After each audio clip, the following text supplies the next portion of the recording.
Welcome to Sunfire studio. यहाँ हम anime और मानवा की कहानियों को सिंपल और डीप तरीके से एक्सप्लेन करते हैं। आज का टॉपिक है manager Kim chapter 1। So relax and let's begin the chapter. ये स्टोरी हमें एक ऐसे आदमी की लाइफ के पीछे ले जाती है जिसे कोई समझ नहीं पाता। एक स्ट्रिक्ट, साइलेंट और कैलकुलेटेड पर्सन जो कभी टाइम देखता नहीं और इमोशन रेयरली दिखाता है। तो चैप्टर के स्टार्टिंग में ही मैनेजर किम की माफ़ी मांग रहे होते हैं, जो कि होती है एक लड़की के माँ बाप से, क्योंकि उसकी बेटी मिंजी ने उस लड़की के साथ स्कूल में फाइट कर ली होती है। मैनेजर किम शांत और दुखी बैठे हुए होते हैं। टीचर बताता है, ये पहली बार नहीं है कि तुम्हारी लड़की ने इनसे फाइट ली है, ये दूसरी और तीसरी बार हो चुका है।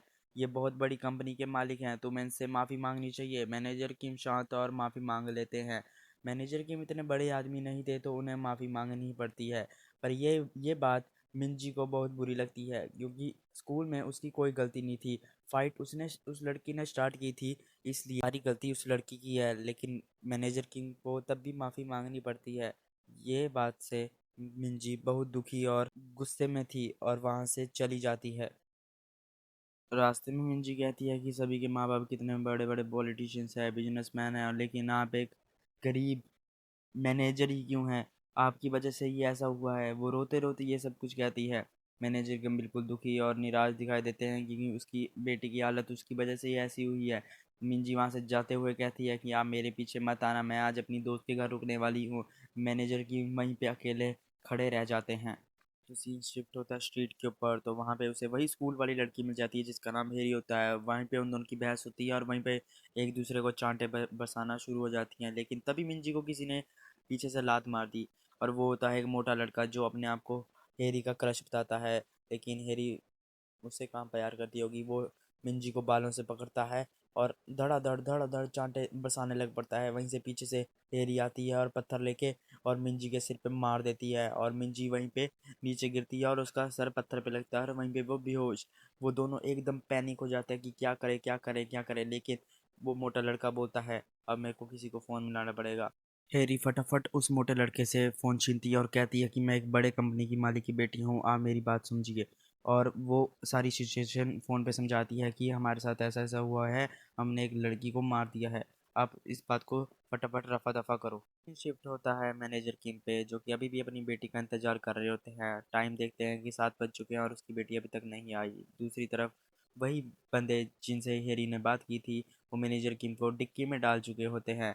मैं अभी भी वो बेहोश थी। वो कहते हैं कि हम मिंजी को अंडरग्राउंड कर देंगे। मैनेजर किम की फिर आँख खुलती है और देखता है टाइम तो 12 बज के 15 मिनट हो चुके हैं। वो स्ट्रीट पे उतरता है और अपनी बेटी को ढूंढने लगता है।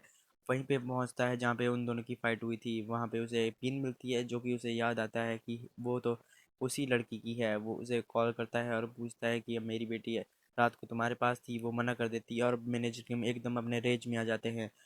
वो बिल्कुल टेंशन में थी वो लड़की, और वो एकदम से मैनेजर की उनके पीछे पहुंच जाता है और पूछता है, मेरी बेटी कहाँ पे है? मोटा लड़का एकदम से उसकी कॉलर पकड़ लेता है और बोलता है, हम नहीं जानते किसी मिंजी मिंजी को। लड़की बिल्कुल डरी हुई थी। मैनेजर एकदम शांति से पूछता है, क्या ये तुम्हारी पिन है? और मोटा लड़का पंच थ्रो करने ही वाला होता है, लेकिन सीन शिफ्ट होता है मैनेजर किम के फ्लैशबैक में, जहाँ पे दिखाया जाता है मैनेजर किम बार बार अपने सीनियर को बोल रहे थे, मेरे को डिस्चार्ज करो डिस्चार्ज करो डिस्चार्ज करो। और सभी लोग उसके उसके ऊपर गन तान के खड़े हुए होते हैं। मैनेजर किम बार बार बोल रहे होते हैं, मुझे यहाँ से डिस्चार्ज करो वरना मैं सीनियर को मार दूंगा। मैं सीनियर भी बिल्कुल घबराया हुआ था, डरा हुआ था कि अब तो मैं गया। मैनेजर किम ने अपने लाइफ में बहुत बड़े बड़े मिशन किए होते हैं।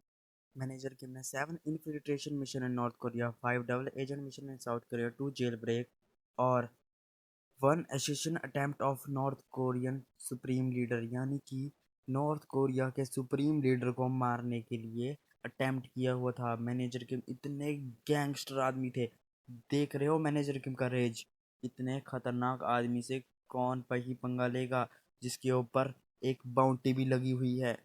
मैनेजर किम ने अपने टी शर्ट को उतारा और उनकी बॉडी पे इतने स्क्रैचेस गोलियों के निशान थे कि उस मोटे लड़के की तो फटके 4 हाथ में आ चुकी थी। वो एकदम डरा हुआ था। मैनेजर किम ने एक पंच थ्रो किया, फिर एक फाइनी इतनी खतरनाक किक थ्रो की, और वो लड़का धड़ाम से नीचे गिरता है। और आखिरी बार मैनेजर किम पूछते हैं, मेरी बेटी मिंजी कहाँ पे है? और इसी के साथ यहीं पे चैप्टर 1 एंड हो जाता है। अगर आपको ये वीडियो पसंद आई तो सनपाई स्टूडियो को सब्सक्राइब करना मत भूलना। टिल देन मिलते हैं आपको नेक्स्ट वीडियो में। Stay curious about the video.